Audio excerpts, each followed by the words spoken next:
for our lost connection there, you mentioned Benavidez. Mm-hmm. I'm thinking, why not Benavidez versus Morale? What do you think about that fight? Morale's calling him out. Morale's calling him out. Yeah, why not fight each other? You know what? That's another thing.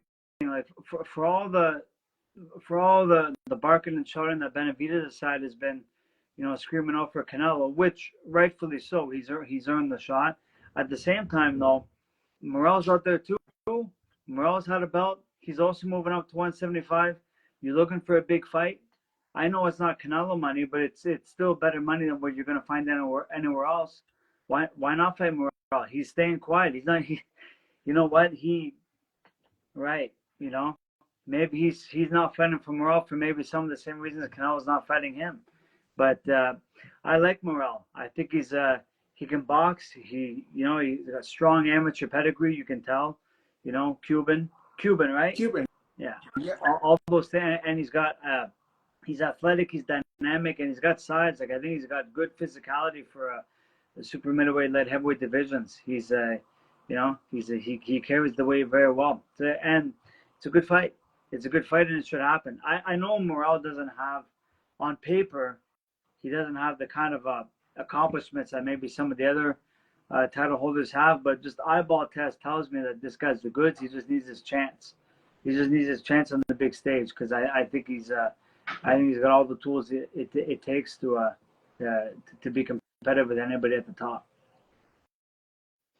And speaking of David Morale, what did you think about his most recent performance? Yeah, I only got to catch highlights of it, but he looked like he did what he normally does. Like it was. I think he's the type of guy who, boxing and skill set he has, he shuts guys down. Doesn't always make for very compelling fights though.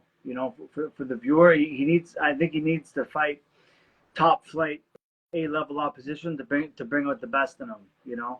Kind of like Berlanga in his prime. Berlanga was kind of boring, right? If he was just in showcase fights, like we're seeing with Shakur Stevenson today, similar. They very defensive minded, sharp moving southpaws. When they have showcase fights, we don't always get our biggest bang for our buck because they need aggressive, dynamic guys who want to get in there and engage and who have the talent to back it up to engage, to bring out the best in them. Showcase fights don't do it for them. They need big 50-50 fights to appreciate them. How about Benavidez? What did you think about his performance against Bostic at 175? Yeah. I thought he did well. I thought the nail showed up in incredible shape, especially for 37.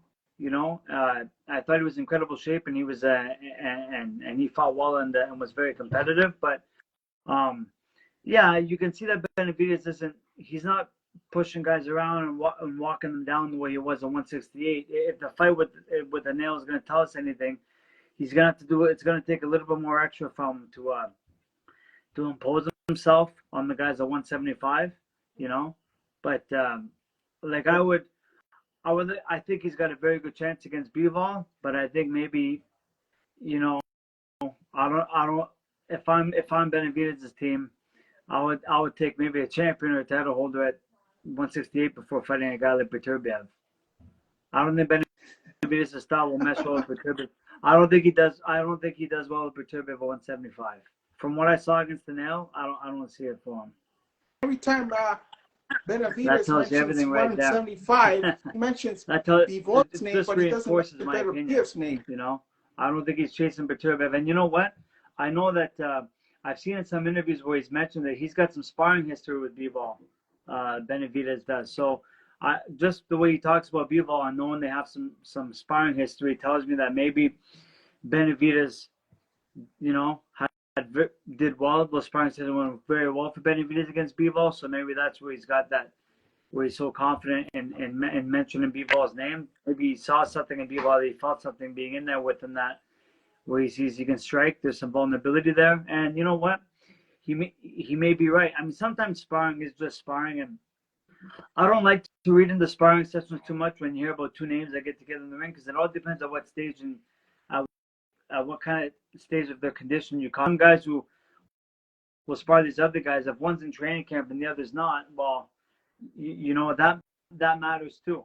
That matters, you know. But if both guys were in camp with fights coming up, then I can give it some stronger consideration. But either way, I think Benavidez has a good chance against Bivol, because something tells me, I know Bivol's got the kind of that bouncy Russian style in and out movement and angles and turn that can sometimes give a guy like Benavidez trouble, but something tells me that Benavidez's walk down pressure style and the way he cuts the ring down might be a little too much for Bivol in the later rounds. And something tells me, I know, like, he's not a guy we've seen get hurt or dropped yet, and he did well against Canelo, and we saw that, but something tells me if push comes to shove, if somebody's able to push him against the wall, that I have a feeling Bivol is not the most durable guy. We just need to have the right guy in front of him to expose that, and Benavidez might have that style and be that guy, you know.